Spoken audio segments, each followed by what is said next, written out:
Good. I mean, things have been going well. The big theme for Coach Chadwell has been embrace, that we all embrace the changes, the different offense that we're running, some different calls, some different techniques, but, particular to the offensive line. And the guys have responded well. Working really hard. I think they're really eager. Great group of kids that are anxious, and it's been a lot of fun. I think we're getting better every day, but we still got some work to do, but we're getting there. For your unit, working in an offense with some option elements to it, how different is that for a lineman to adjust from a traditional offense to more of an option base?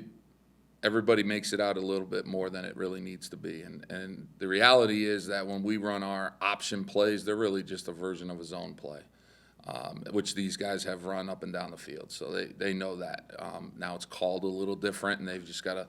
Once they learn that this is what this was, that's how they kind of translate things, then it becomes pretty easy. Now, some of the elements where we'll move our linemen out on the perimeter to block is just the screen play, right, where we're getting guys out in space and letting them be athletes and just run and basically become the lead blocker. So, it may look a little bit different. It may look like we're doing some things that are out of the norm, but it's really just base offense and defense and blocking and zone plays, and they're picking it up pretty well. What have the early returns been, just watching these guys? And you got some experienced older guys out there too. Yeah, I mean, I'm really excited about the older guys that are here, counting on them. So they've been doing really well, good leadership in that room. And it's been really fun there. And then, a couple of the young guys that we brought in, or I should say Jordan White has been running with the ones because John Curtis been out with the shoulder from the postseason surgery. So Jordan's been in there and running at center and doing a really nice job and really taking over and being a leader in there.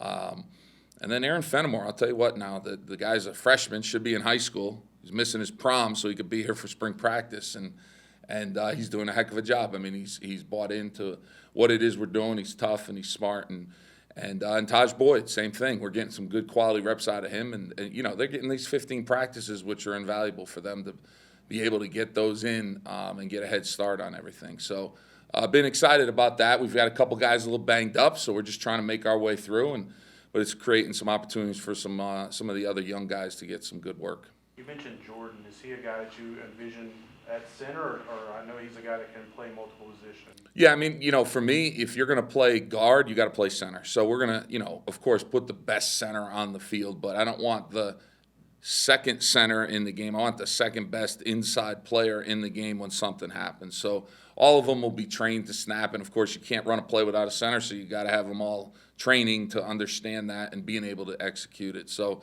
we're going to make sure that they're all snapping the ball. Jordan, this has been really good for him to be able to do that. Will he end up there? I don't know, but I know I can have him there. And, of course, Aaron, and then, Hunter Porterfield's been playing left guard the whole spring, but he'll play center as well. So we'll work a bunch of guys in that spot there. What about X? I mean, he's another guy that's played a lot of different positions. You see him more as a tackle with you, or maybe a guard? Or? Yeah, I think because of his athleticism, he'll play tackle for us. He's a little bit banged up right now, so missing a little time. But he'll be a rotational left-right. He can play both sides, tackle. But he can play anywhere on the line. Quite frankly, he's a very talented kid, and he's smart and he pays attention. So I think I could put him wherever I needed to. I'm hoping that I could keep it at tackle. But if it ended up that at the end of the day we're putting the 5 best players on the field.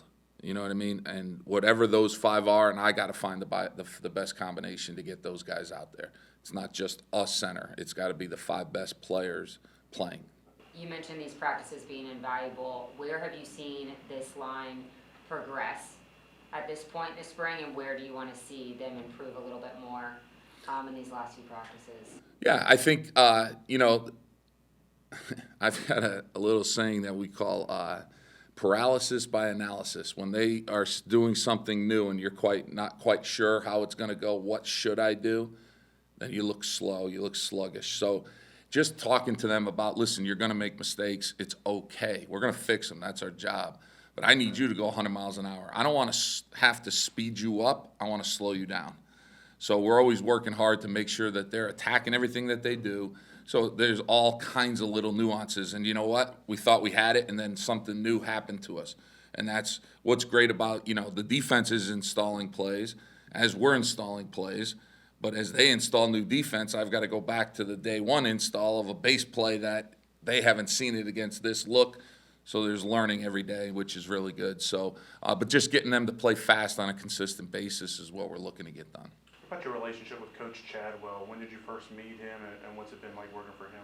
Well, he got stuck with me, and then I guess I didn't screw it up. But I was at Coastal long before he got there, so coached against him. And then when he got there, we hit it off, and I was the running back coach. Then he moved me to tight ends, and I've been an O-line coach for most of my career, and that's what I really want to do and be. But and then he moved me to offensive line in 2020, and it's been great. So he's certainly a great man of faith who does a great job of taking care of us as a staff, and it's just been a lot of fun. Coach Isaac, you're in the group house, right? One more day. Tell us some Liberty Way. It has to be the Liberty Way. Tell us some stories on that. How's that going? Well, the Animal House is about to be disbanded, so we're out. No, that's it. But no, you know what? I guess it's really been, for lack of a better term, more like the locker room. I mean, it's like we have our day, which, like I work with Coach McGee, and I don't see him all day, really, because they're doing defense, we're doing offense, and Coach Scott is down in the weight room. I don't get to see him, and then all of a sudden we come home and we're just yapping it up, and it's been really fun.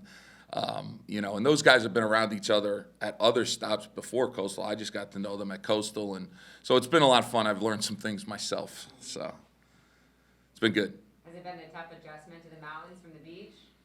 No, shoot. No, I'm from Connecticut, and I lived in Ohio, and so no big deal for me. It's all good. Did you kind of like, your time at Coastal, maybe even prior, did you, watch Liberty from afar and kind of, see that, how much growth this program has done over the years? Yeah, so I started my career at the University of Richmond, and I was at Richmond for 11 years. So I've been in this state for a long time, and I've always recruited this state at my other stops. And so I've great familiarity with it and drive by all the time when I wasn't here. On the same point, when we were at Coastal, we were in the Big South. We're playing Liberty. I mean, that was the rival. I mean, so there is some strong familiarity, and it's always been interesting or neat to see as you drive by and you just see new things happening and wonder what a great place it would be. And you're jealous of certain things because you're like, I want to beat them. When you're playing against them, but at the same point now, it's like, we're blessed to have what we have, and we got to use what we have to put the best product on the field that we can, and make everybody around here proud of Liberty football.